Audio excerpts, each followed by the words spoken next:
Welcome to the Building Business Podcast. You're here with Dan and Jay, where we talk all things business, battles, and balance. Konrad Benjamin is a former business, economics and PE teacher turned YouTuber and podcaster. He's the man behind Punters Politics, simply an Aussie punter navigating the world of modern politics. Konrad, welcome to the podcast. Great to be here. Thank you very much for taking up the invite. Now, to make you feel at home, I think this is a thing. Product placement, is that right? Yeah, get it in shot. Heaps normal. Great friend of the Punters pod. So excellent to be here. I rate the heaps normal. Everyone does. I reckon it is the one that you go, I genuinely enjoy sitting down and having a heaps normal. Yeah, I've tested with a lot of mates. I'm like, hey, what do you reckon? They're like, no, it's good. It's good. It's really good. And they're a bunch of legends too. Well, we'll go away for a touch footy tournament, old school over 40s touch footy tournament. And we're like, we still want to sit and have a beer. Yeah. We're like, that's it. Saves the day. Have a beer, keep your performance. Yeah, that's it. Now, random question. We always do this. What would you choose? Political moment, right?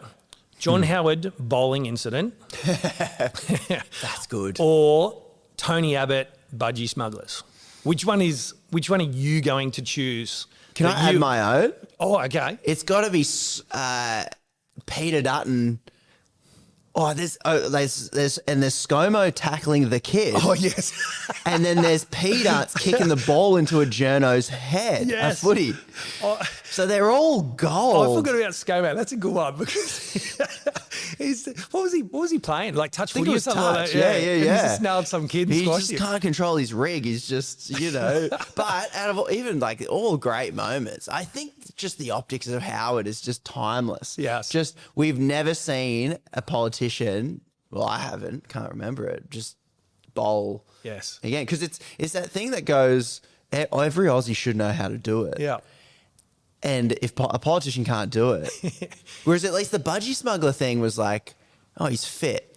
Yeah, so Like, we're going to give him that. Yeah, we'll give him that. Like, I mean, Dad in Budgies, not the best sight, but at least he's a fit guy. So it's kind of got a bit of redemption in it. I thought the thing with Howard, at least he loved his cricket and he's like, I love my finger spin bowl. And he's like, I've stuffed this.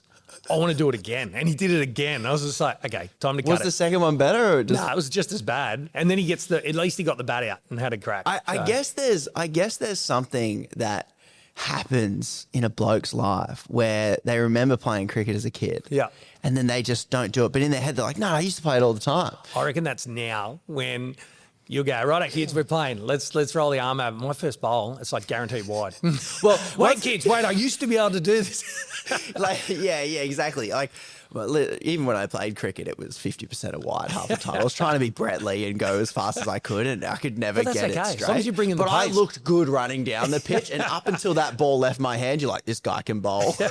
No, he can't. Good segue. PE teaching though. That was your preferred, because you did business, economics, PE, right? Yeah. How do you do all of those? Well, I started out primary. Yep. And I only did it because I was like, they need male primary teachers. I guess I can do that. And I didn't know what they did, didn't they? Because it was always like, let's encourage more of the guys. Still do. Yeah. Like if you're a bloke willing to teach kinder, you're in the door. Yeah. Like there's a wide open there. And so I was like, I might as well. I didn't know what high school subject I wanted to really do because I didn't mind. I preferred that age group. Yeah. But I was like, what I'll do is I'll do a minor in PE. And then all my friends who did that could just go into high school and teach PE anyway. And I did PE, but I didn't love it. Like you're outside all the time. Like sport's okay. I'm not obsessed. Like I'll watch a little bit. Like the sports I prefer are not the ones you teach in PE, like surfing, mountain biking, and like snowboarding. They're the sort of sports I'd prefer. I thought you were going to say dodgeball. Actually, dodgeball's sick. You just nail some kids. That's right. Yeah. This is totally fun. It's all part of it. We're fine. It's all part of it. You've been a little brat in class. I'm going to nail you. Yeah, get him on the dodgeball court. I was just teaching him. Headshots count. So yeah, I did that. But then I actually realized way later in life, I was teaching in China for a year and at a Canadian curriculum Chinese school in China. So it was all Chinese kids, but it was Canadian curriculum. Okay. And I was teaching like 11, 12 economics. And that's when I realized, because I started listening to like economics podcasts, like Freakonomics and stuff. Yeah. And I realized all political arguments are arguments about economic theory. And there's solutions to all the things we fight about. Like, we look at the states and we go, your healthcare system sucks. Yeah. Like, it's stupid. It's not even, it's like the dumbest possible way. It's like the most expensive, people, like 50% of bankruptcies. Because it's full privatized pretty much. Yeah. It's even worse than that, because it's not even like, it's this product where you have to pay for it, but you pay for it through an insurance company. So you're now detached from the price. So you can't shop around for surgeons and stuff like that. You're paying your healthcare fund, and they're charging the healthcare. So when there's that disconnect, the hospitals and doctors and the whole medical system and pharma can just jack up the price because insurance is paying it. And you're kind of not bothered because you're just paying your insurance premium. Then it slowly drifts up over time, and all the incentives ratchet it more and more and more. So it's like this weird system. When you understand it, we look at it and go, that's stupid. We know what the solution is. So I was listening to podcasts like this going, oh, the solutions are kind of simple, and a lot of economic theory and economists have simple answers to complex stuff. And then I started teaching economics, and I was like, oh, this is what I prefer to do. It's like, there's the crossover with like how societies function, bit of politics, bit of just theory on how things operate, you know, like you, and it's often counterintuitive. You're like, oh, if we just gave people money, everyone will quit their jobs. Well, they've done trials of the universal basic income in Finland and in Canada. And guess what? That didn't happen. And you go, oh, interesting. It's counterintuitive. I didn't know that. So yeah, that was sort of, and so I ended up moving more into teaching sort of business and economics rather than PE, but I did a bit of PE. So PE, started out PE, interest in economics, then business overlap sort of thing. Was it always going to be teaching though? Like, were you just like, I'm going to be a teacher, or was it just like, yeah, I don't want to do, I'm going to fill the gap? Yeah. Most teachers that I went through college with were like, yeah, might as well. Yeah. Like, can't think of anything else. My dad was a school principal, grew up in that world. I didn't really want to do it, but I looked around and just thought, good holidays. Like, there's good things about it. You've got like a bit of autonomy. Like, you've got your own classroom. You can come up with your own ideas. The interactions can be good, or kids can be little psychos as well, especially teenagers, a bit like psychotic bullying going on there.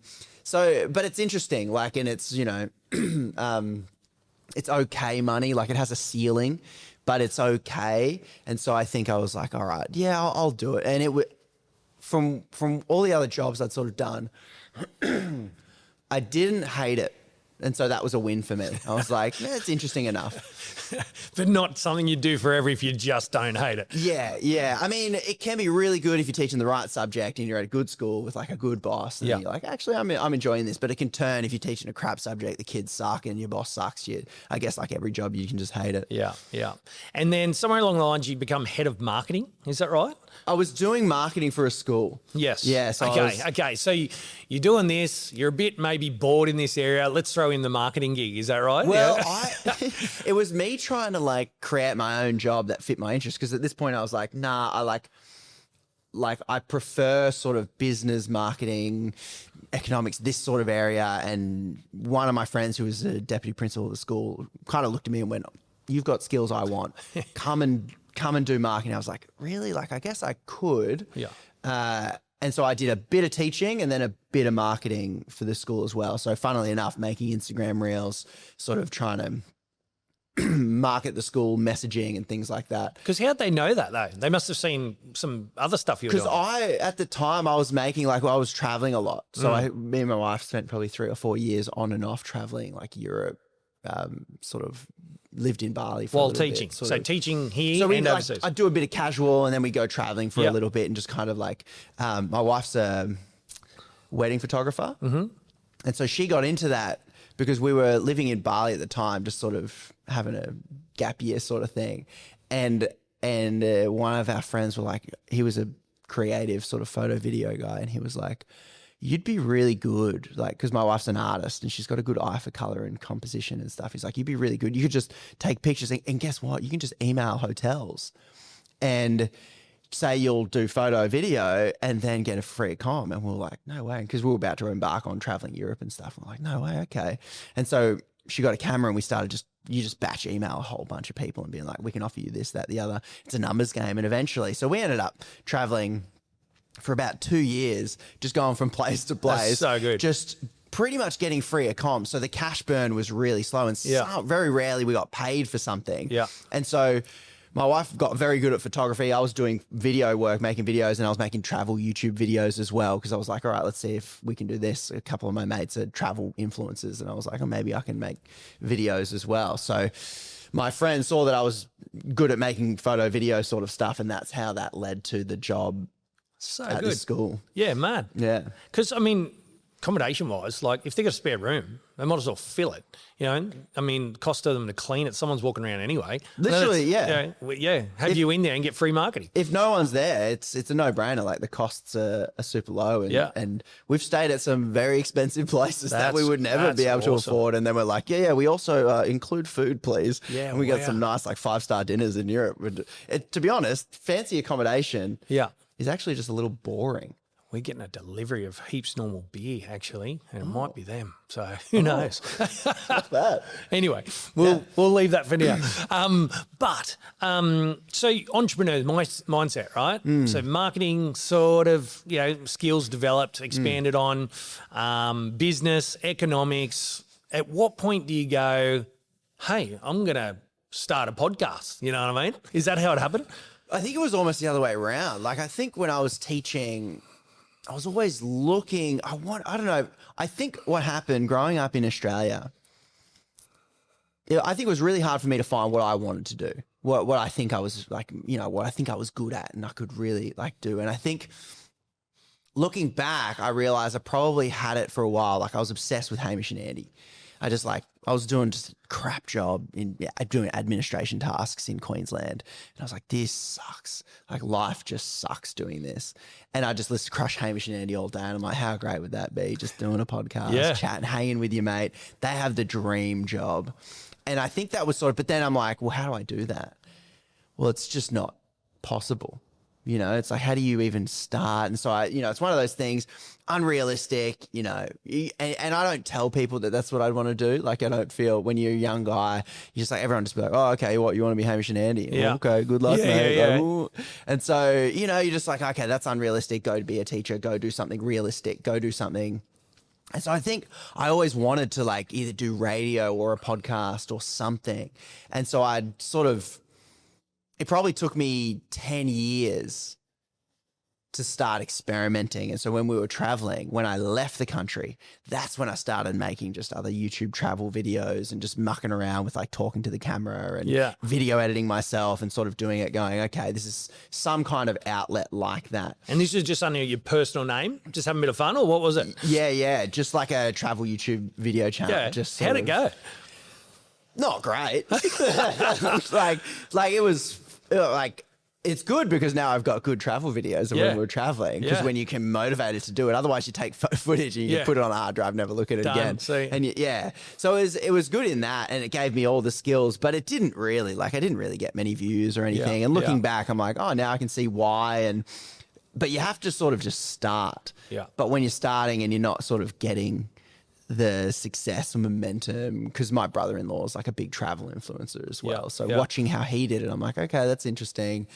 So that was sort of me experimenting, and then it not working and going, all right, well, back to teaching we go. We gave it a good crack. So we're in Bali, and I was just trying to like do different podcasts or different sort of video content.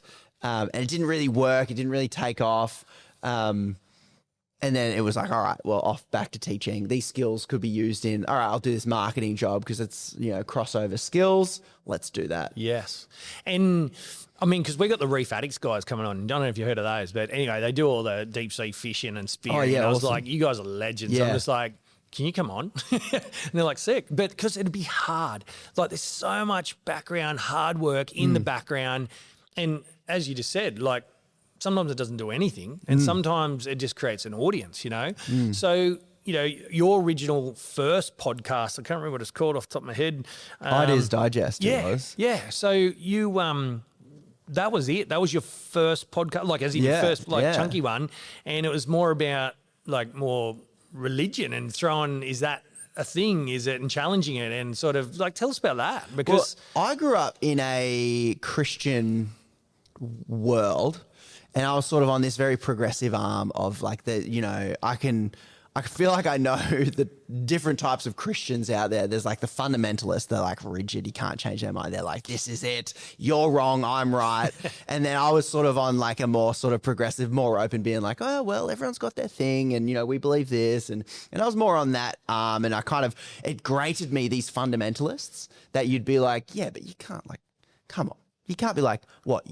The thing about a lot of religions, especially Christianity for one, a lot of the denominations, there's a lot of them. Yeah. 33,000 different ones. Is that legit? Yeah. Yeah, wow. Just so many. Because everyone goes, no, you're wrong, I'm right. I'm going to start my own religion. So they start their own and just keep splintering off. And each one thinks like, nah, we're it. We got everything correct. We read that Bible and went, our interpretation's correct. Yeah. And the fundamentalist, like, and it graded me from the beginning. I'm like, hang on, you're telling me like out of all these religions, like you're the correct one. Like, what are the odds on that for a start? It's like, yeah, but like it's not open to interpretation. I'm like, I've got 33,000 different Christian denominations that would beg to differ because they've all interpreted something slightly different. Yeah, all hyper-focus on a section. Exactly. And like emphasize here, this is literal, this is not, this is all those things. So then the podcast was sort of me within that community, just really like rattling cages and like kind of pissing people off. It would, yeah. Being like, hey, why can't we just explore ideas? Because fundamentalists don't like even looking at other ideas. They like to think they're really open, but what they'll do is be like, how do I convince you you're wrong? Yeah. That's the fundamentalist. And I was like, well, what if we like flip that? What if we just asked, like, what's your worldview and how do I really entertain that and really try and understand it and just accept a different worldview and go, how did you get there? And the point of the podcast was to kind of be like, how does this idea that you're holding that might be a bit weird, how does that function for you? Because clearly we believe things because it works, because it helps us move through something. It helps us manage something, essentially. So, yeah, that was a lot of sort of the episodes. So it was a lot of like, different like sort of religious figures within Christianity, then like Buddhist figures. And then I just dabbled in random topics that I knew would just kind of challenge people. Challenge and trigger. Tell you what challenges Christians? Homosexuality. Yeah. It always has challenged them. Do you know what's cool with that podcast is the fact that you go, I just want to hear voices. Yeah. And you're listening and you're asking good questions and people get to talk, which is brilliant because most people, as you say, don't listen. And that's essentially what I wanted to do. I was just going, what are you thinking? And then I really wanted to have a space that was very much making, and funnily enough, people don't like listening to things that make them uncomfortable because it's uncomfortable to sit there. And I enjoyed it in the end, sitting there going, okay, tell me how that works. Like, I'm not here to tell you why you're wrong. I'm going to ask some questions that people might have. Bit of depth. But I'm not here to, like, I don't care what you think. I'm trying to really chip away at what's the idea? How does it work? And how does it work for you? Yeah. And I really enjoyed that. Like, I think it gave me I think doing that, listening to people without the agenda to change their mind, just makes you a more open person going, hey, it must work for you. Yes. It's not up to me to say if it does or doesn't, because that's what the fundamentalist, whether you're in religion, because we have fundamentalists, what I've discovered is like these different types of people within religion, they exist outside religion. There are fundamentalists everywhere. I'm in politics now. There's fundamentalists being like, I will not change my mind. This is it. Science, just in general, how broad are the answers on all of that? Very broad. And that's kind of what I like. The contrast to like fundamentalism is like when you listen to certain experts and a lot of scientists, they're kind of annoying and boring to listen to because they'll say, well, it's not probable. It's most likely potentially not the case, but we need to study it further. And well, there's no research to suggest that would be the case. You're like, no, just tell me what it is. Give me the answer. Yeah. So they always leave that room for like openness. And I think I've come to really like respect that and appreciate that because in the religious worldview, you got to be certain about everything. They're like, nah, these are the answers. And my journey within that was kind of being more okay with going, well, we don't really know, do we? Maybe. That's why it's called faith, isn't it? Yeah, exactly. So I remember growing up as a kid, you don't talk about money, politics and religion. Well, you covered off religion and went, hey, let's look at politics. Yeah, exactly. How'd that happen? I mean, obviously economics, and you look at it and you seem like you're an inquisitive sort of person where you're like, that's wrong, or why are they saying that? Is that actual truth?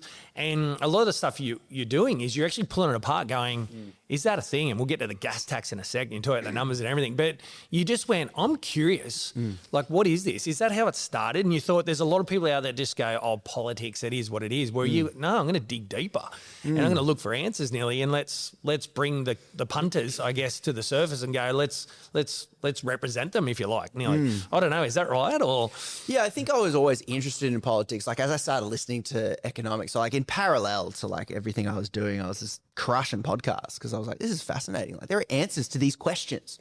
Like, hey, America, copy our healthcare system, you idiots. It's cheaper and it's better. So there's just on that though, because I was going to ask before. It's because it makes money for a lot of businesses. This is why it doesn't change. Yeah, and what's crazy, when you started talking about insurance, and I wasn't sure how it worked, but that's what brought the housing market undone over there too. Because, they're all getting greedy. And I'm not saying it's going to bring the health market but it's going to destroy something. It's just that people die. Yeah, that's what I'm saying. And they don't care. Yeah, because it makes a lot of money. Yeah.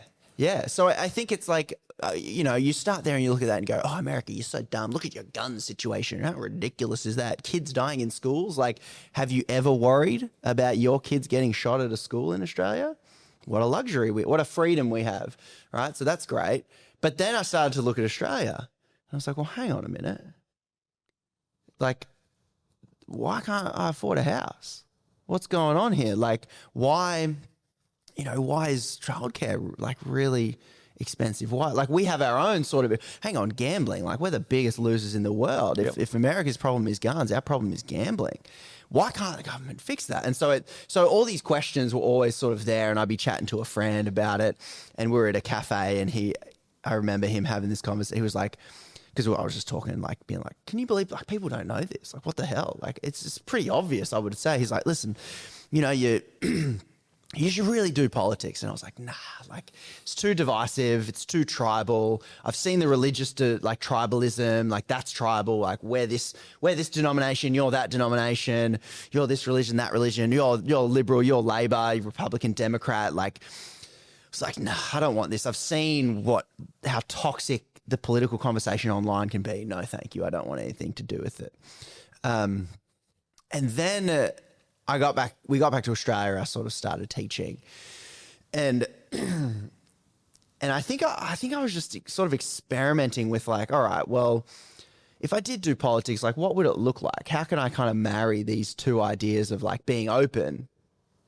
In the previous podcast I was doing, like, encouraging people to just sort of do that, but also, like, if it was in the political space. And so it originally started, I was just going to do street interviews, just talking to people, like Punters Politics, what's everyone think about stuff? Because I was like, well, that'll do well on YouTube. Everyone is always curious. And I did like one or two of those videos early on. And then as I was like mucking around, I just saw, I think it was to do with the tax cuts that Albo rejigged.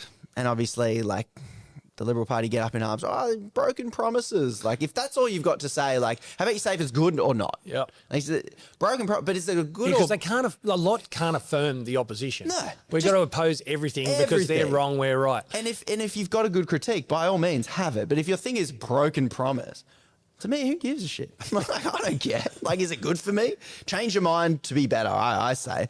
So I was did an Instagram reel, just little explaining, like, well, these tax cuts actually give me more money. And if you're similar to me in this income bracket, these are good. Just a basic sort of thing. And that kind of got a bit of a bump on Instagram.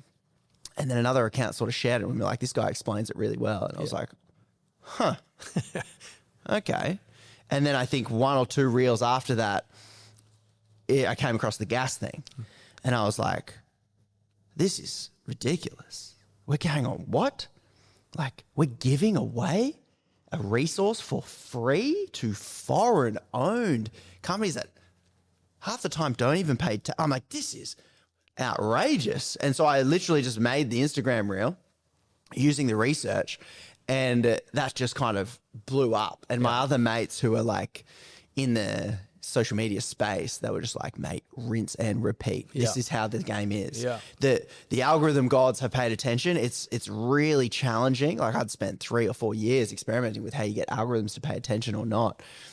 And when it does, I was like, wow, this is some kind of miracle. I've hit on something. You've hit a formula that just works.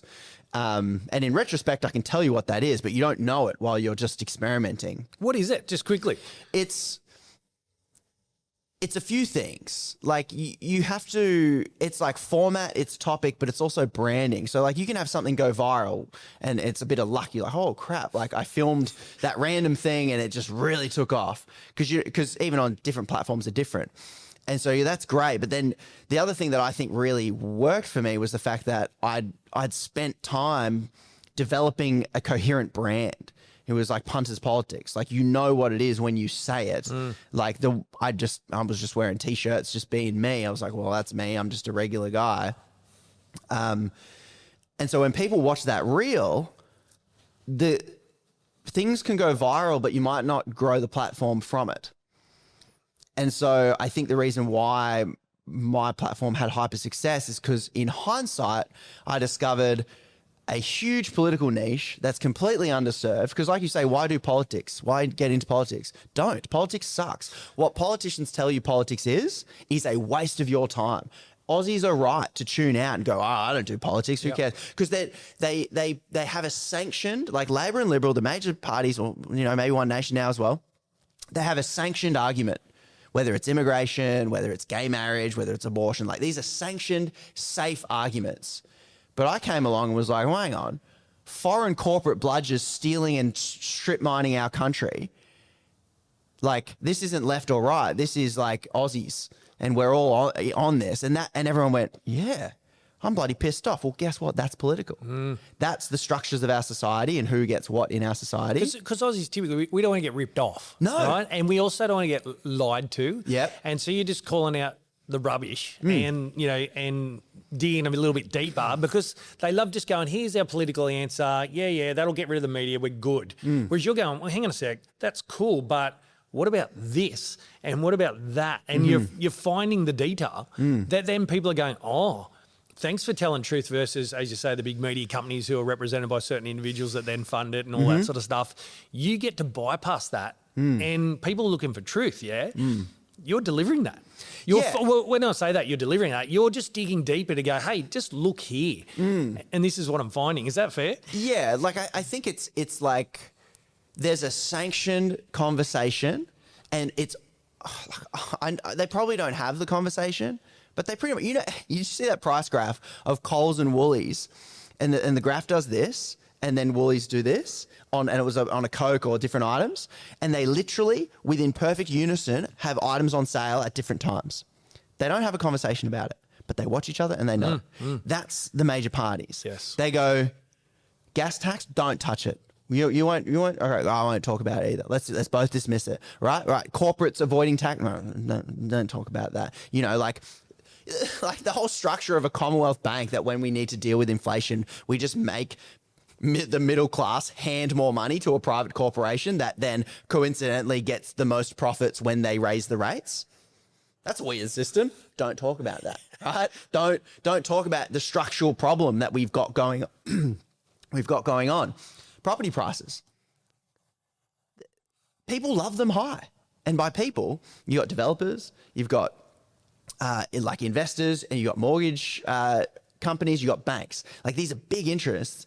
Like, and our whole media is owned by those interests. Murdoch's is mainly a property guy. He owns the top 20 whatever listing groups. So he makes more money the higher so there's incentives that want high prices, right? And so the government goes, oh, how do we signal we care about house prices whilst leaving the system the same? Yeah. So there's a sanctioned conversation, not about like, hey, once upon a time, government built way more houses to compete at the bottom end with the private sector, like our healthcare system, lowering prices. Don't talk about it. We'll just talk about like both solutions both governments have offered have been pretty similar. Like Albo's 5% deposit scheme, very similar to ScoMo's one. Like because it's just like, let's keep it the same. So there's this sanctioned conversation, and then I come along and go, yeah, but what about this thing that you are clearly ignoring? And everyone goes, yeah, that thing that we all agree on. And I think I'm really trying with Punters Politics to just do a different kind of political conversation that says we all disagree. We're told we disagree about everything. We actually don't. We agree on like 80% of stuff, right? Let's just fix that first. We can go back to fighting and disagreeing because, yeah, we'll have differences, right? You'll be more conservative, you'll be more progressive. It's fine.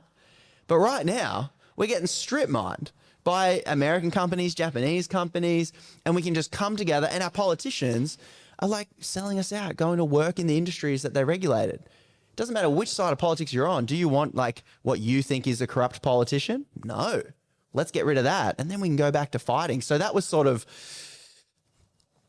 my approach to politics, which with my growth was actually really heartening to see that everyone kind of get it, and it isn't that tribal, and it isn't that toxic. It's just sort of everyone going, yeah, like that does sound pretty good. Let's do that. Yeah, so it gets rid of the surface stuff is the big thing, and the things that make a big difference that are usually funded by big organisations that you typically provide a lot of funds for certain parties.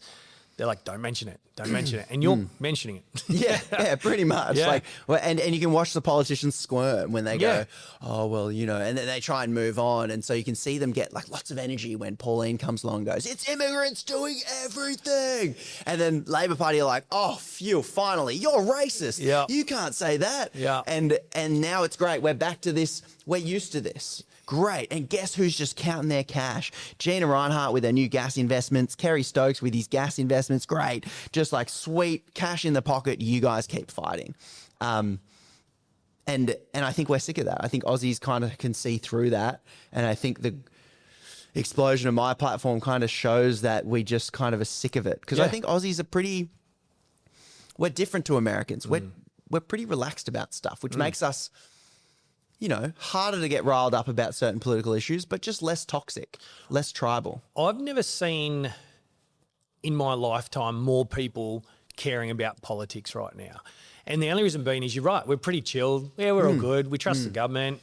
You know, Johnny Howard does his stint, did some cool things. You know, Bob Hawke drinks a beer, whatever it may be, right? It's just like, cool, we're good. Fun. But then you go, hang on a second, we're getting ripped off. And that's where you go, oh my gosh, whether it's reckless spending, whether it's just glossing over things that were just accepted for a long time, and you just go, no, like, and I've never seen it more common, more shares, more topics, more conversations around politics than ever before. And I think it is that people like you calling it out, but then just people just having enough. I think our option to not be involved in politics, and I mean real politics, like politics is how do we solve complex community problems together. That's politics. We have no choice now. I had a lady come up to me and be like, I was literally just telling my son to follow your page. And he's standing there and I'm like, how old are you, mate? And he's like, 22. And I was like, just below my target demo. Like most of mine's like 26 to 35-ish. And I think it's because we don't have a choice anymore. Because that kid, he's about to finish uni, so he's about to come online politically. Because he's like at school, you're like, man, what am I going to do with my life? You got big things ahead. Like working out what you want to do is bloody like a tall order. Like, I didn't work that out till 35. And so yeah, it's really hard. And so then you go, okay, but I have to make a choice because I have to go to uni. And then you go, okay, I'm going to uni. And then you just knuckle down and do that. And that's hard enough. Then you get to end of uni being like, great. Now I've got a job. Okay, great. Now I've got a job. I guess I better like look at getting a house. Oh, wait. I can't. This is crazy. Like I'll need to get married first and make us both work. And then I'll have to move to some town that I never grew up in to like maybe do, you know, I've got to work this out. And you discover that the system is rigged. It's getting harder. Things, you go buying your food and that's just going through the roof. Like what's going on here? And I'm in like the precarious middle, like lower middle at the moment, like just in the middle there. And I feel like I'm the lucky one because there are like most Australians, like the median income is like 70, 80 grand. Yeah, once you take out the big guys, yeah, it's crazy. How do you survive? Like, seriously, how do you survive on 80 grand? Yeah. So we don't have a choice now but to look at our system and go, what is going on? We used to be chill. It used to be fine. But something's changed, and the data shows that wealth inequality is growing, unaffordability is growing. This like the stats continue to come out every single time. This is the first generation of like my generation is the first generation that will be worse off than their parents. So it's the first time in modern history. Normally, it's always getting better and better and better. This is the first time it's sort of stepped down a notch, and that's how we feel it. Is when we go backwards. Like I was borrowing an expensive car and driving it around, and be like, oh yeah, this is okay, I guess. Then I hop back in my car and I'm like, oh, That's when you do know. oh, this is, I know, and I see now, I get it. And I think that's what it is. So we don't have a choice but to be political. And then social media just allowed me to slip through the cracks and be like, yeah, do you know why? Because Coles and Woolies, they're blaming inflation, but they're a monopoly. Their profits have never been higher. And guess what politicians are not talking about? Corporate profits. Yeah. They're going to blame, something else, government spending, whatever they can, but they're not going to target these massive multinational corporations that are contributing to this slide in living standards that we have. And it's sort of happening all over the globe. It is tricky because you want to be proud of this great nation we've grown up in, right? Because you're like, hey, we've got it pretty good compared to a lot of the world, right? Yeah. In a lot of things. So you want to be appreciative because, I love Australia. I love Newcastle. I love all the things it brings. But you've also got to go, hang on a second. We're heading in a direction that could be really bad. And there's a lot of things that are bad for a lot of people, like you say. And, more specifically now we're talking housing, right? You said that, because that 70 grand person after tax, it might be 55, that's just over $1,000 a week and their rent might be $700. You go, well, you've got like $400 left over to eat, medical, school, all the different bits and pieces, commute, fuel. And then when the fuel prices and all that hits, you go, I can see how you are struggling because that's real. You know what I mean? Versus, we'll be right because the median's, 100 grand. Well, no, it's not. It's actually hard for a lot of people. So here's the question, yes, Coles and all the rest, we get taxed a lot. Right? But we also, our inflation's through the roof, our prices are getting very high. Like, how do you fix it? Like, it's not just one fix, but if you just went, hey, let's just really give one magic formula, what do you think it is?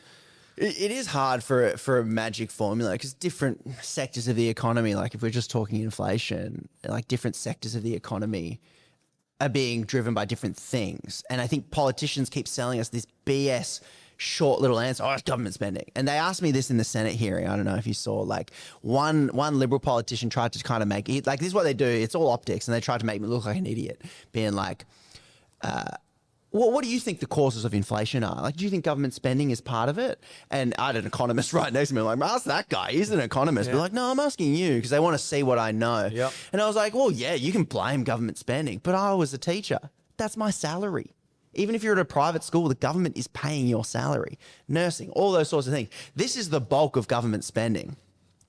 And so when politicians just say government spending and they don't say specifically what you're talking about, because we waste money in lots of ways, be specific and I'll be on board. So it's like, there's like, there is the fact that there's government projects to build rail and stuff that are taking workers.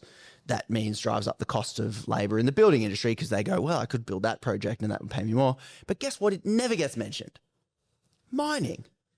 Miners, FIFO, get paid really well. So if you're a tradie, you could go build something, a house or something like that, or you FIFO into a mine site and earn double. That drives up costs as well. So there's like different things in different sectors. And so if we're talking food, well, Coles and Woolies are a duopoly.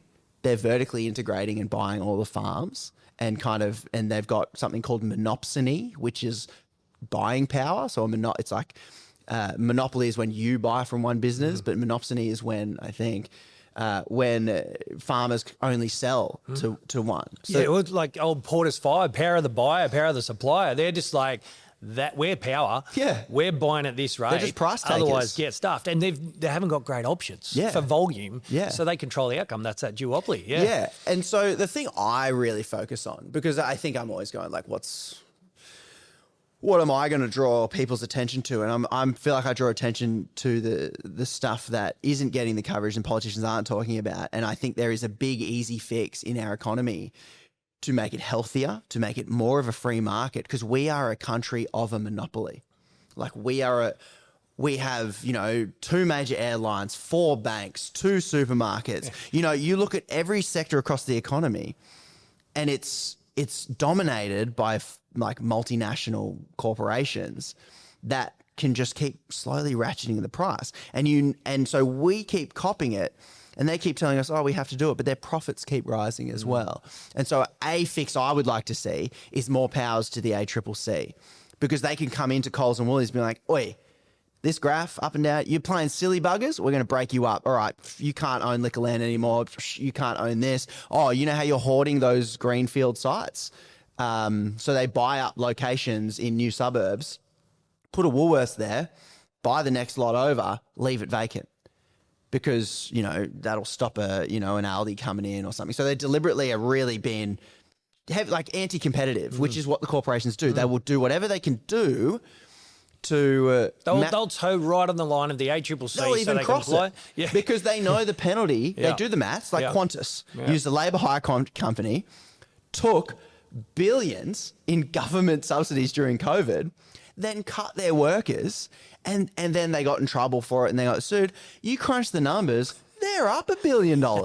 Screw the workers. Yep. They literally, like in the back rooms of corporations, like as if it wouldn't happen, all they care about is profit. So they literally went, what's the fine? Yeah. Well, max fine they've ever given is this much. Great, how much we make? Oh, we're in the clear. Cool, let's just keep going. Yeah. And it'll drag out. Probably in 5 years we might have to pay a fine or something, but we'll be up. What about home first? And I guess what I'm saying is we are a very rich nation, rich in resources, right? So farming, land, mining, all the rest of it. What happens if there was a standard where, and I'm making this up as I go, but I go, why can't we benefit the Australian before we benefit anyone else overseas? Like there's a policy, right? And you go, well, cool. So we're destroying our own nation and we should receive the benefit for that first. We're farming land. We should, as in food and meat and all the bits and pieces. And we're sending lobsters overseas. We're sending meat overseas. We're doing the rest of it. Well, hang on a sec. Our community, our Australians need to have the benefit first, any surplus after that, and their electricity, the whole lot. We need a benefit, and there should be a benchmark. And then you go, cool, we've met that benchmark now. Go make as much as you want overseas, because we want that. We want a thriving economy, but you also want to go, hey, let's look after our home, our village first. You know? Is that something that can be policed? I think it easily can be, and there are structures all over the world. Now that's ballsy to do though, as a politician, though, wouldn't it be? Well, it's popular. Yeah. It's ballsy because you have to stand up to the corporate interests that make more money when they strip mine us. And so this is sort of the backbone of everything I've been talking about with resources and gas. Like gas is the obvious one. Where the hell's my dividend? Like this is simple stuff. Like they'll try and be like, right, that's communism or socialism. I'm like, no. This is base capitalism, mate. That's our gas. That's our coal. Are you happy with the 10% royalty? Because Queensland's getting 40%. They're making heaps. Why aren't we from this coal in Newcastle getting 40%? Because Queensland just introduced. So Queensland's the example that just nailed it. So they say it can't be done. It's just happened with the previous government. And this guy probably wants to get rid of it, but he hasn't yet. So they just had a royalty that goes, when the price of coal goes up, the royalty goes up. And when the world price of coal is down, it's at 10%. It's all 7, even lower. I think it's like 7%. So then when, I don't know, war breaks out and everyone, guess what, needs energy, the price goes through the roof. And normally a foreign, like Japanese-owned, American-owned company just gets all that profit. They're profiteering off war. They haven't invented anything new. They haven't created anything new. They haven't invested in anything. They haven't employed any more people. They're exploiting a war. This is called profiteering. This is what a super profits tax exists to do, to say to any corporation, any business, you did nothing for that gain.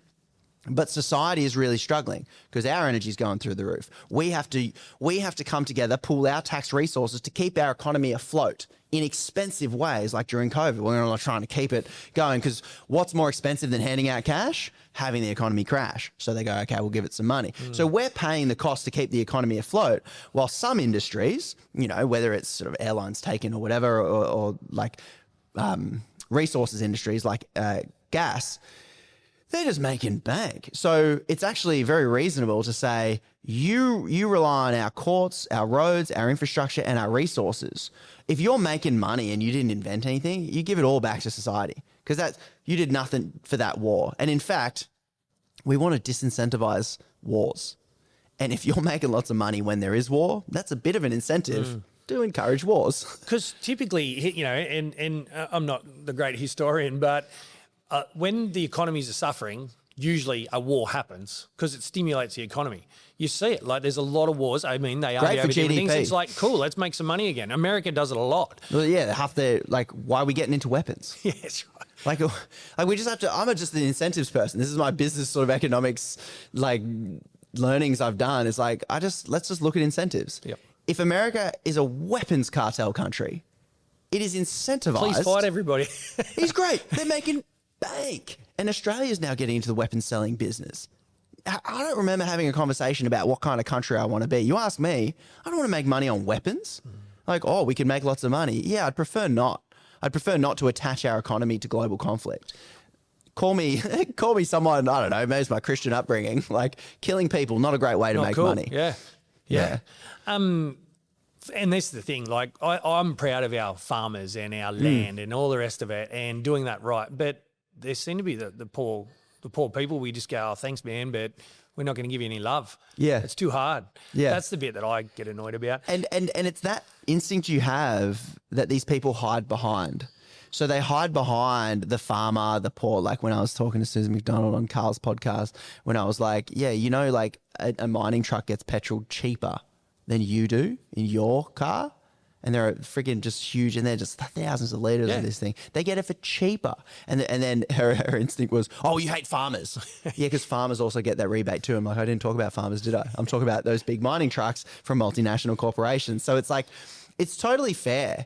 And I think to just really drill down to it going, these are our resources. It's a pretty simple system to say you pay us for it.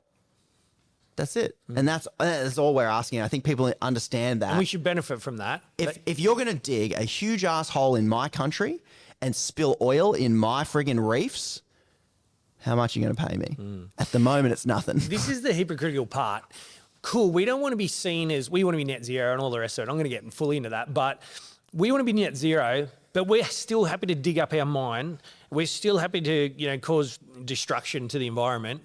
But as long as we send it overseas and someone else can burn it, that's okay. Well, that's the other half of it that they don't want to talk about. Yeah. So, and this is why the net zero thing holds weight. Like everyone's pissed off about it because we are getting scammed. But I actually think in the long run, I'm watching like the West lose to China.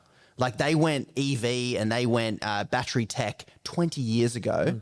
And I think it's going to be interesting watching the car market and watching how German car manufacturers and Japan, I mean, it's going to be interesting to watch because China have gone double down. They've gone, they're expanding like renewables at a rate you've never seen before. And if the West is wrong on this, because the US, and not Australia, but the US has sort of gone, no, we're going to burn everything we possibly can. Okay, you're making a bet for the next 100 years of your country because China was too slow and the Industrial Revolution just made UK and US the wealthiest countries ever because they just had cheap energy. If we've missed that boat again, so I think there's like a long-term play where it's like, okay, we're spending lots of money to see if we can get even cheaper energy, right? But the other half of the equation we don't talk about is, yes, we are strip mining our country, sending it overseas for someone else to burn and use, and we're not even getting paid for it. And we're not even like using it. Because at the end of the day, and most politicians that are reasonable are saying this, no one's talking about like switching off gas, but we actually have enough gas that we need to have super cheap stopgap measure as we build out a whole new infrastructure grid. But yeah, they're shipping it overseas and we get nothing for it. So yeah, it makes sense. It's a tricky one. And when I was driving in America and I went through a little town, Wave, I think it was called, or something like that, it was the ugliest town I've ever seen, but it was solar panels on all the hills, all wind farms, the whole lot. So technically ticking the box in all these different areas. I looked and went, this is the ugliest town I've ever seen in my life.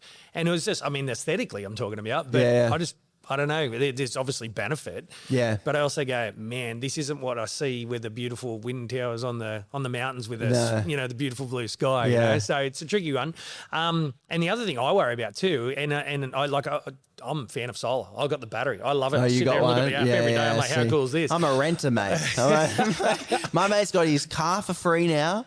His house, his heating, his housing and transport now is like, he's almost up a bit. Let's talk about housing then. Right? Okay. So what's your opinion? Like, I mean, in my view, I like houses. The great Australian dream, right? Yeah. I think everybody should have the right to build their own home, build their home or buy their own home. The white picket fence, typical dream. That's a thing. And there's not only a financial benefit to that, there's also an emotional benefit to that, as in family, pride in growing up your own home. You know what I mean? There's something cool about it. But that's getting stripped away more and more, and for many different reasons. That part, but then also what the government has done, do you think it's right? Do you think it's wrong? Do you think it'll work? Like, tell me about the that. Budget? Yeah, if you like. Yeah, negative gearing, capital gains tax. Overall, I would say for the last 20 to 30 years, the government has created housing that is only for people who have a lot of money. Yep. The policies that they have implemented have as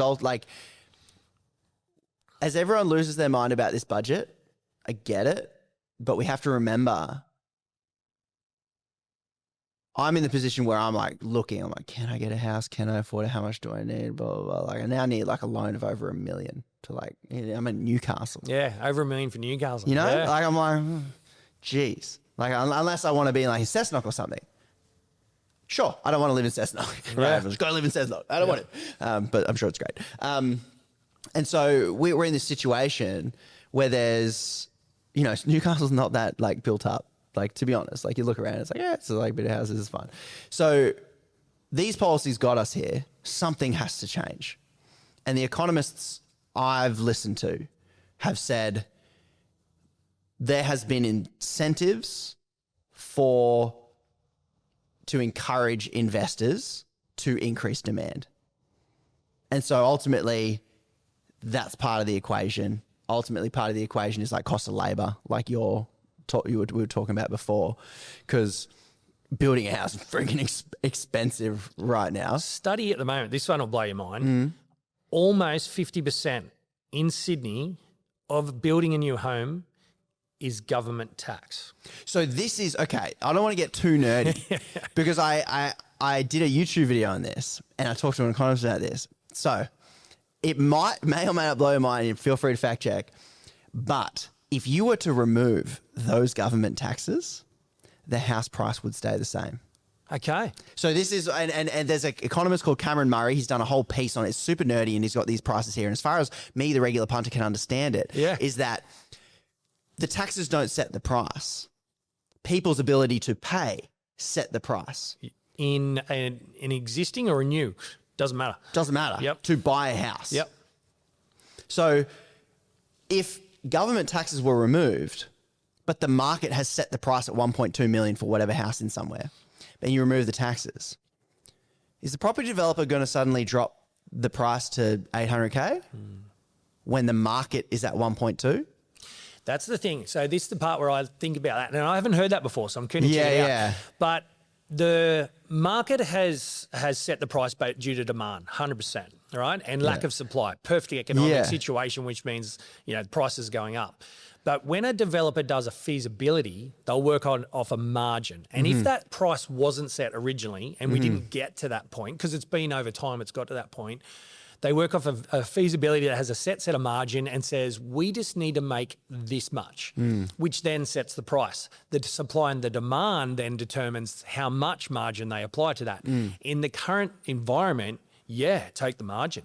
because the market says we'll pay that. Yeah. Many, many decades ago, and if it built on less taxes, maybe the market would have accepted a lower price and therefore competitiveness might have got us there. But I think you're right. The demand sets the price. Yeah. Yes. So definitely listen to that economist. That's where it gets above my pay grade. But that kind of put me off that where we're looking at I think we're looking at the wrong thing when we look at government taxes and red tape.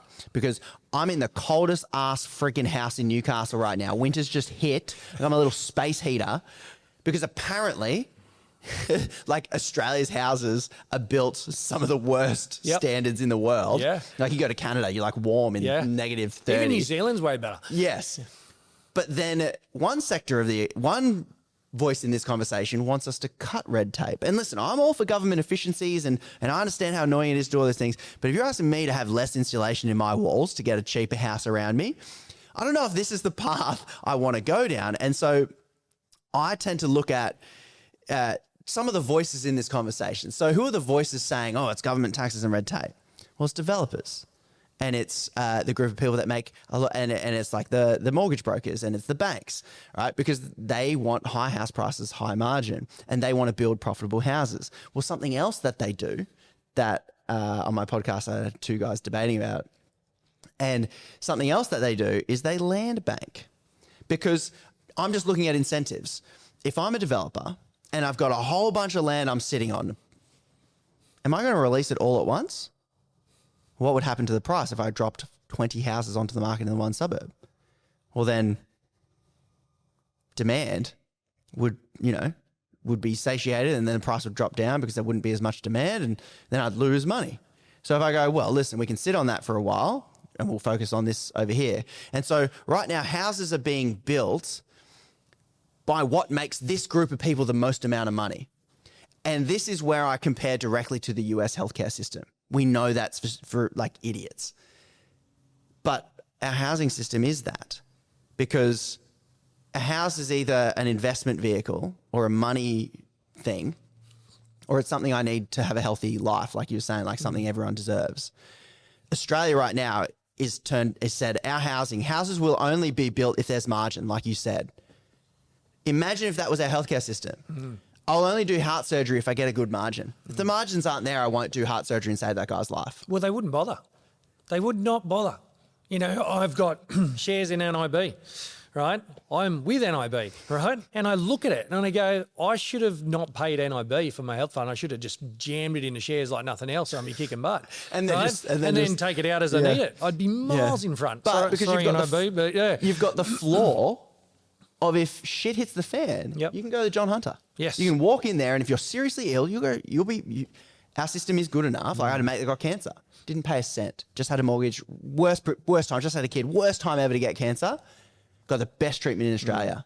Public. Yes. So we have that flaw. Yeah. So why? And we never want to lose that. Seriously. Why is it so radical for me to point out that if we're only getting houses when this group of people can make really good margin, not just margin, but good margin, otherwise they'll be like, oh, listen, it's not profitable to build houses. It's so tricky though, because I always talk about motivate the investor, right? And when I say the investor, like if you want something done, typically it's the public sector that will do it way quicker, faster, and produce a lot more, right? I listened to that podcast actually, and I had a foot in each camp because I'm going, as the economist brain kicks in, I'm going, that makes a lot of sense. Yeah. I agree with that. From I think it was Jack Henderson, on the other side, I'm going, I understand the development side because a developer will just wait. And then due to demand, it'll hit a certain price point. Then they'll go, hey, I'm going to do that again now. Yeah. Because, and this is the part about the red tape part, when there's an apartment in town and it was meant to go ahead straight away on Honeysuckle, and the government brought in the new rules that 10% of it had to be for NDIS and 20% of it had to be for social housing. That 30% had to be sold at a certain price point to get their return on investment. So like what you said, they land banked it and just went, we can't do this right now. Yeah. But here's the tricky part. We're going, we don't want you to land bank it, but we also need supply, so please do it. But they won't do it unless it hits a certain amount. So catch-22, they're going, we need supply, please build it, but here's some limitations on you so I understand why you can't build it. Yeah. I get both sides of things, you know? And that's why I got both of them. I got the economist and the developer together. Yes. And because I thought they're two perspectives that keep on missing each other. Yes. And I would point out that, yeah, you've nailed the quagmire we are in with housing because we have wholly privatized it. Mm-hmm. Yeah. Because, the government got slack in it. Big time. They motivated the investor too much. Well, and here's the equation. Whereas, like, I'm not anti-free market. I love the free market.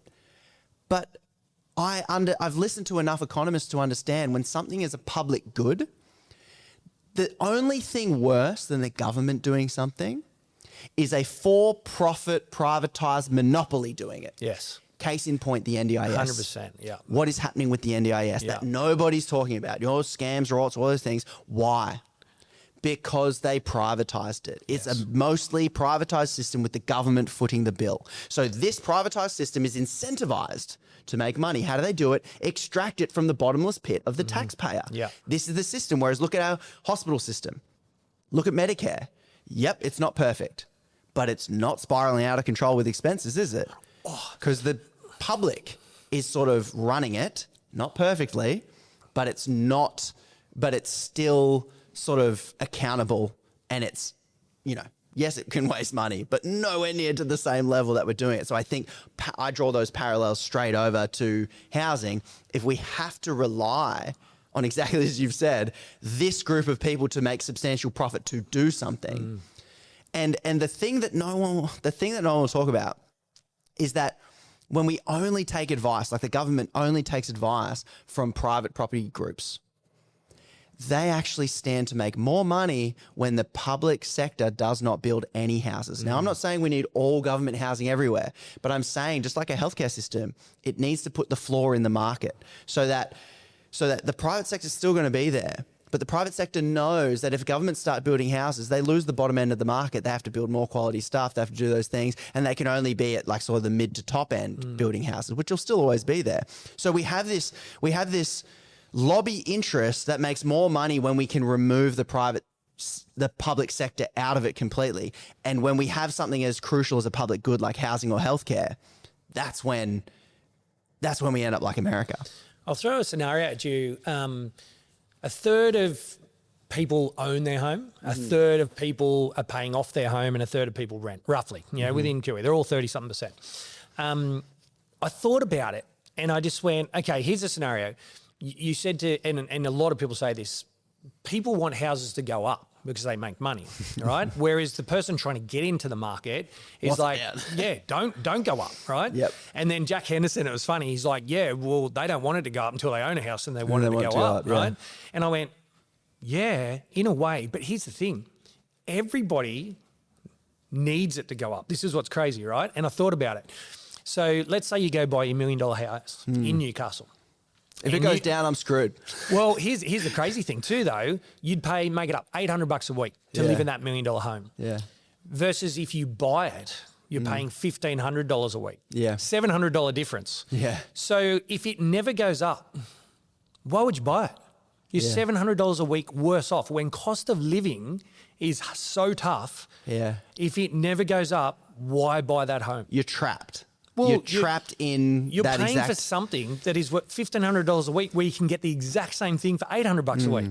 So you go, hang on a sec. The only thing, like in the potential in the future, you might not pay $1,500 a week. Well, this is the thing with the banks at 6%. That's where it's at. And now we're going back to the banking industry where, hang on a sec, even if it's at the lowest point, which is the RBA rate, which is slightly lower than that, 3%, whatever it is, you go, even at 3%, it's still a big number. Yeah. So this is the tricky part. And I only just thought about this the other day. I went, as much as we all want prices to be fair, and even if they go down, the repayments for that home are way higher. So therefore, in theory, when you buy that home, you want it to go up.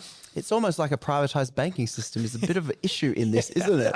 Like, that's exactly right. Like, and this is the anecdote I always use.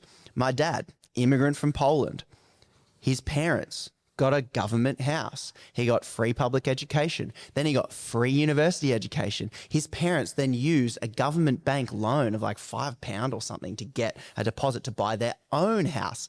Then dad goes to university for free. Then he goes and buys a house on one income. That house goes up 10x in his lifetime. He gets negative gearing, capital gains. He gets all the tax breaks in the world, and then he still gets them forever. Me, let's contrast.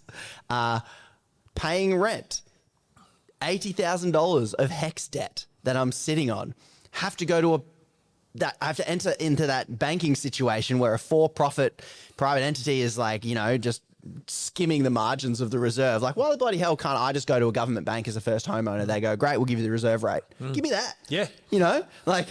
Why isn't that a solution, right? So you compare, and then I can't negatively gear. I can't capital gains. I don't get that. So you're right, just on that. Yeah. There's a greater divide now. It's huge. So anyone that has before, and I've taken advantage of that, right? Yeah. I have an advantage where technically I'm now more well off than the person who can't. Yeah. Not because I'm richer. No. It's now the fact that there's more separation. You just got through the tailgate of the door. Like, my dad's a boomer, so he was he was in the middle of the wave, just cruising along. You just like that current at the end after the wave, you kind of got a little nudge on, which is like, and this is the thing, like, I don't blame anyone for doing this. Like, do what you were just doing, what made sense. Yeah. Definitely do it. And just on that, like, I gave an example. So we got some clients on the Northern Beaches, and I say, for you to get into your own home, and this was on the Economist and Jack Henderson podcast you did, where they were talking about, everyone just needs to leave if they can't afford, where they want to live. Yeah. Well, so the Northern Beaches, okay, extreme setting, right? Yeah. But I said to a client, how much is it going to cost for you to buy the home you roughly want in that area? And he's like, $4 million. And I'm like, and I said, so that's like $6,000 a week in repayments. Like, that's $300,000 a year. Like, can't do it. I said, if you were to rent it, and slightly different, I guess, level of income, but he said, $2,000. I'm like, so $4,000 difference. I said, so why don't you go buy an investment property up in Newcastle Central Coast and eventually get your capital growth and maybe even make it become passive income or whatever it may be. Then you flog those things off. Then you can go actually buy your home in the Northern Beaches. So that person, right, and I know it's extremes, but they can't do it anymore. So the home they want, the area they want to live in, the home they want to live in, and it's not due to it's a better home, it's just a better area. And that's the way it is, demand again.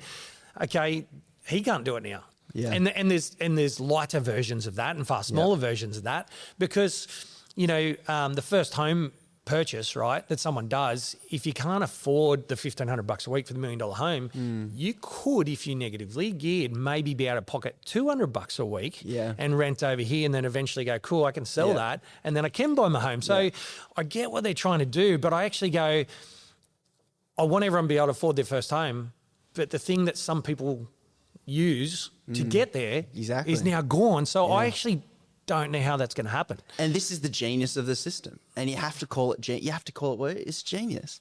Because this was designed by John Howard. He did it on purpose. Like, he knew who this would benefit the most. And at the end of the day, and this is all the best scams that have been pulled are ones that hide behind the human shield of real people. Like, that's literally my scenario I'm looking at. I was literally like, do I get a rent investment? Maybe I do that. And now, nope. Yeah. I guess you got a year. You got a year to do it. I guess that's off the table. Yeah. Right? So, but if there's a small group of people who are using something a little bit and it helps like a little bit, the people who design the system, it helps them 80%. Like, you just look at the graphs of like how much, like, I don't know the exact numbers, but like negative gearing, capital gains, it costs like $20 billion a year in tax subsidies that we give to people. Yep. When you break down who that goes to the most, it goes to the top 10% of people. Yep. And they're the people, the high income earners, it benefits the most. It gets parabolic. And this is where people our brains don't fully understand how much the line increases at that level. So it's like, you're saving like, $10 a week on the tax. Like, you get to deduct from your tax a little bit. This person is like halving their taxes, right? And you're subsidizing that because they would be paying tax, but instead you're letting them use those tax dollars to then go buy another property, and that property was your property. Yeah. And then you go, oh shoot, I guess I'll go buy someone else's property. And they'll go, oh shoot, I guess I'll buy someone's house in Orange. And we're in this little Ponzi scheme. Yeah. And then when the government goes to change that, Which once again, I'm the one getting screwed here. So all these people, all these like on Sky News and Sunrise, everyone losing their minds. I'm like, you're a millionaire. Good What old are you? Nat's going nuts. Isn't she? Yeah, exactly. I did see the moment live, right? I saw the moment live where she went, oh, crap, I got this wrong. And you called it out. I was like, that's gold because, yeah, Nat, you've just realised, well, we've got a communication issue. We got a communication. and I'm like, you guys, you like rich developers and mortgage brokers and all these people, you're getting upset and angry because they're the ones that are really upset about this because they really get impacted. But I'm the one that gets screwed. Yeah. Like I'm the guy that you're trying to get me angry when you're the one that loses 10x more than I've just lost. And I think this is the paradigm of how we get manipulated in politics. This person gets 90% of the benefits. They give you 10%. Then they make you fight tooth and nail to keep that 10%, which really they're hiding behind you. They're keeping their 90%. And it's what, you know, politicians have done forever when they say, oh, and listen to the rhetoric right now. Oh, it's small business. Oh, poor small business. Oh, poor small business. Yeah, poor small business. But for decades, they've said, we need more tax breaks for small business. And what they've done is turn around and hand it to corporations. And it's corporations, monopolistic foreign corporations that are killing small business. Because guess who can't compete with the Amazons of the world, the Facebooks of the world, the Coles and Woolies of the world? It's small business. This is why we don't have much independent competition in groceries, because there is no free market. So yeah, no one's kind of talking about that element that is really making things unfair. And then when the government moves to change it, they hold all the levers of propaganda to make people freak out about something. So the reason why I'm not freaking out about the budget is because I go, well, if I want my kids to afford a house, this tax setting has to change. It just has to. And I'm the one that is screwed. Here's a crazy idea, right? And no detail behind it just yet, right? And I'll throw this scenario at you. If you could have no tax to the age of 30 and it meant slight increase. Jeff Bezos just pitched that. Don't know. Maybe I've got a similar mindset as him. But I go motivate the person at a young age, let's say, to rip in. Right. And don't get me wrong, I get it because travel, you know, all the good thing, you're in that life of not being, I guess, bound. But at the same time, maybe we can't have our cake and eat it too. But let's just say we go, cool. If we went between leaving school to the age of 30, no tax. If you run a second job, you don't get taxed at 47 cents a dollar. You just went no tax. Do you think you would have sprinted at it and gone, I want to get my home? Or do you reckon you would have just gone, nah, I'm going to travel still? I feel like it's like... Because you would be able to save your deposit. It's not under that model. It's not a bad idea, but it just doesn't fix the systemic issue that we have.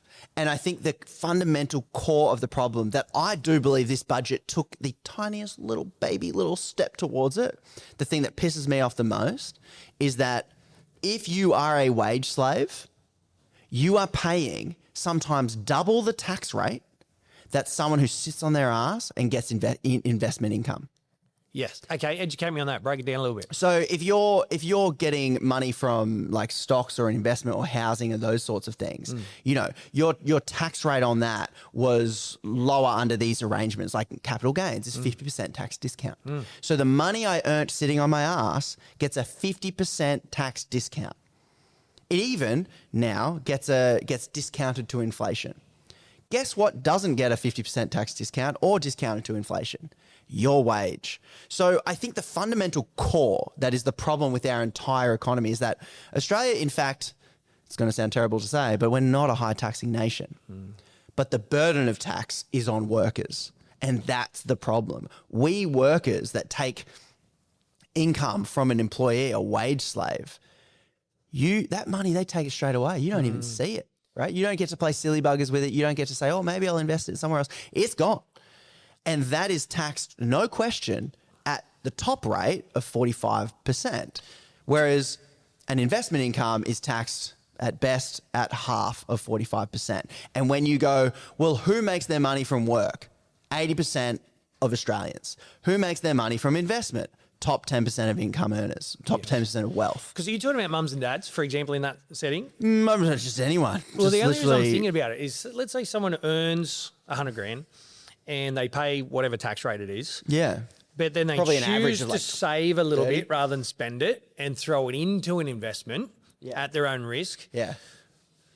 They get to take, yes, they get That should be rewarded, should it, or not? Well, I'm just saying what should be more rewarded is them getting off their ass and working a job, adding value, employing people, like building, stimulate the economy building versus just something. Like collecting the best dividends. thing people can do is work. It's good for them. It's good for society. It's good for everything. But that is a higher tax rate than investing. So investing, fine, do it. Yeah. Like that's great. Like I've got ETFs. Like of course, like do it.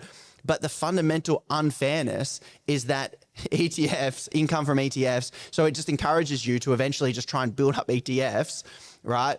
And stop working. It drives people out of the work because you're taxed more on it. And I think that's the fundamental thing that's broken. We need to, and then when you overlay that, so yes, like listen to politicians when they use the human meat shield of the worker being like, oh, poor people are using ETFs to save for their deposit and they're going to be now taxed and they're going to miss out. It's like, no, you're thinking about your $10 million share portfolio that puts out what, 500K a year in passive sit on your ass income, and then you put it into a trust, and then you split that income between your 7-year-old, your 3-year-old, and your grandma, and pay the even lower tax rate on income you didn't even do. So then the government comes along and says we're going to have a base rate of 30% on trust income splitting. They're trying to address that. And they lose their mind too, but they've still got a 15% tax discount because they should be paying 45. It's interesting because like what is it, like 1 million trusts in Australia, right? 2.5 800K or something I saw. Yeah, that's it. And I think 2.5 million small businesses, right? So everyone's playing on that 2.5 million small businesses. They employ 5 million people, right? Yeah. I'm kind of torn, right? Yep. And I'll tell you why, because most small businesses will sacrifice their other partner may be working and they say, hey, can you carry the workload? And being able to distribute that fairly amongst a family trust, I think, cool, because there's an element of sacrifice versus one person getting belted on it. So I understand that. But it's one of those things where I go, they're also a small business, which is, starting up, maybe generating employment and, stimulating the economy in that sense. And there's risk to it because 80% of businesses are gone within the first 5 years. And I've seen the carnage and the mental, side of that. In construction, we talked about suicide earlier, and 6 times more likely to suicide than workplace, all that sort of stuff. It's because it's a bloody tough industry. Agreed. I kind of I'm torn because I go, reward that versus, let's not belt them in tax, but let's make them pay their fair share. And that's tough. You know what I mean? Everyone I'm talking about isn't who you're talking about. This is where it makes sense that we're torn because that's the dichotomy we're split with. Make like this group of people pay and they'll go, oh but you're talking about the small business. No, I'm not. And I need to do, we'll see what happens, but there are small business carve-outs and I'll need to talk to someone smarter than me and saying, maybe I'll just talk to AI. And there is in CGT, definitely. Like, for example, talking about that, everyone's going on 47%. Yeah. Well, if you're sub 2 million, you get 50%. There you go. If you go, hey, I'm 15 years worth of trading and under 50, over 55, whatever, there's another 50%, right? So the million becomes 500, the 500 becomes 250. Now you're paying tax on the 250. And additionally, and this is what's crazy, if you go chuck the 250 in your self-managed super fund, you don't pay any tax.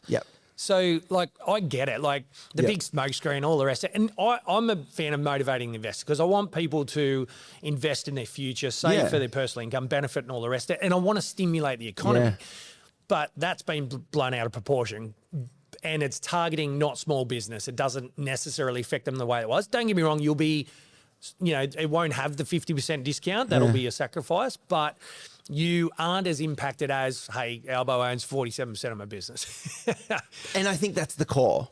And if, like, I'm not a policymaker, but if I was, I would carve the hell out of small business. I'd be giving tax, I'd be handing out money like candy to small business, being like, let's freaking go. Like, entrepreneurially, like, start that stuff. But it's not a radical idea to be like, but once you hit like over 10 mil and 50 mil and once you become $1 billion corporation, we're going to tax your tits off. Like there's nothing wrong with a system that, because I think essentially we want a system that goes, encourage the hell out of the bottom end, make the middle pay their fair share. And at the top, when you start to become the size of a monopoly, you make it so taxationally burdensome for them that they split off and have smaller media. We don't want big monopolies, and we want to encourage it down here. But what the system, what these people at the top who spend money on politicians want to do, they want to attach themselves to the small business.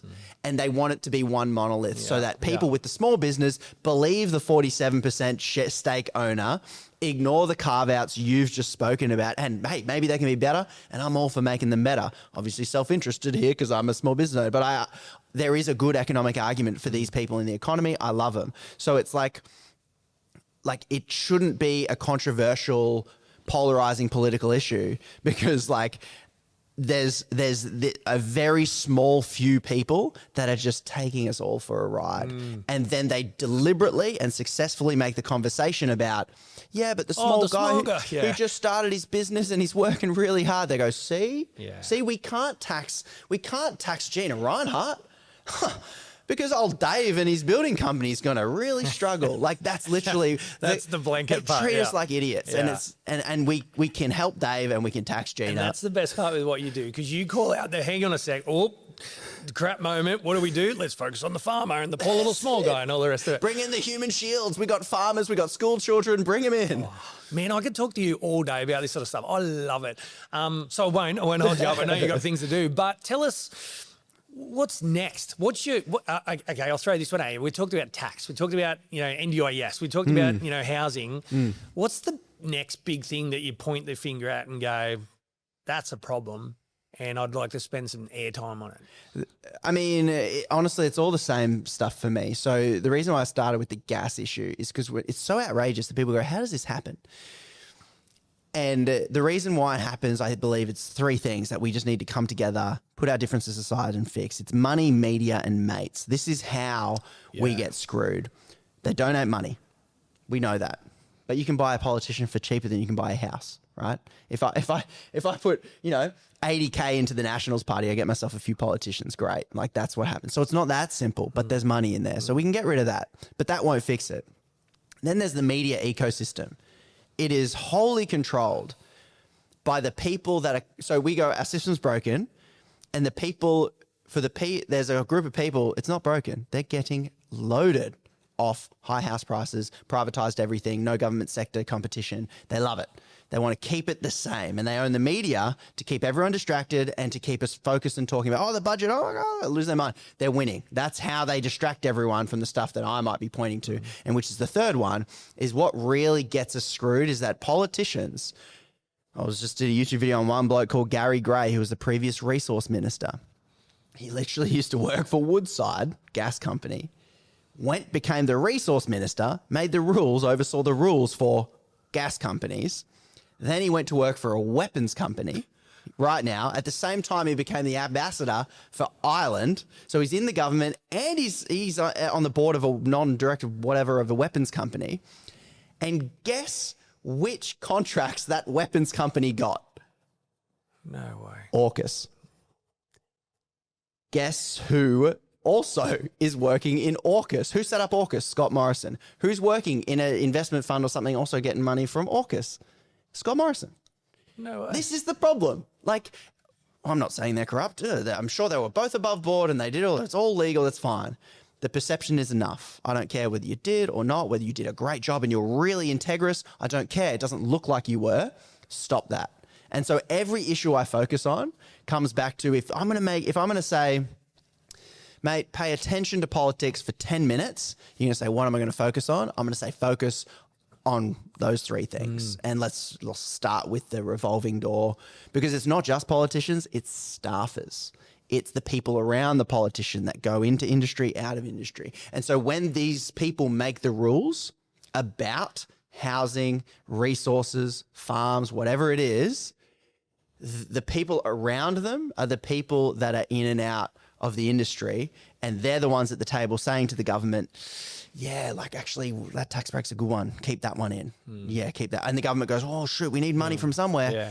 We need money, we need voters. Guess where they're going to take the money from? If they don't take it from the resources and the Coles and Woolies of the world and these like big corporates, they're coming for ours. Yeah. and they will. Yeah, because it's voters is one thing and money's the other. So what's going to get us the most votes and what can give us the money to go get the most votes? That's really, yeah. It's kind of like they care about votes, but I think there's one thing they care about more, not pissing off that media machine. Yes. Look at the whole, Yeah, I kicked up a definitely. huge stink about this gas tax, like massively, and they did nothing about it. So it's how do we win elections? That's what matters more than even votes. If they can win an election, you know, and get enough votes to win, that's good enough. Because I kicked up a huge stink about this gas thing. Albo looked at it and went, that's going to piss off this industry too much. No, thank you. So, but ultimately it does come down to, we don't have to vote for them. Yes. And we can just, if we're looking at that stuff and we look at how a politician vote, all I say to my punters, I don't tell them how to vote. I just say, don't listen to anything they say. Look at how they vote. That's it. And if you're someone in Newcastle, your paycheck comes and you've got a pay bump because they got same pay, same work sort of stuff. All my mates in the mines, they were contractors, they do dodgy stuff. The government kind of stepped in to try to help that. Look at how politicians are voting, because you might be supporting a politician that was actually going to screw you on that bill. So you would have gotten, 20K less. So just check their voting record, theyvoteforyou.org.au. That'll tell you everything. Well, thank you for saying yes to being on the podcast. Thank you for pulling apart politics and all things, that they're working on, and probably just adding bias. You're just asking the good questions that people can go, hey, yeah, you're right. I'm going to go look or fact check that myself. That is brilliant. So thanks for doing that. Thanks for being a great service to our country, and thanks for being part of the podcast. Thanks for having me. Been good. Thanks for joining us today for the Building Business podcast. There are more episodes on the way. And if you ever need help, get in touch with C Business Solutions.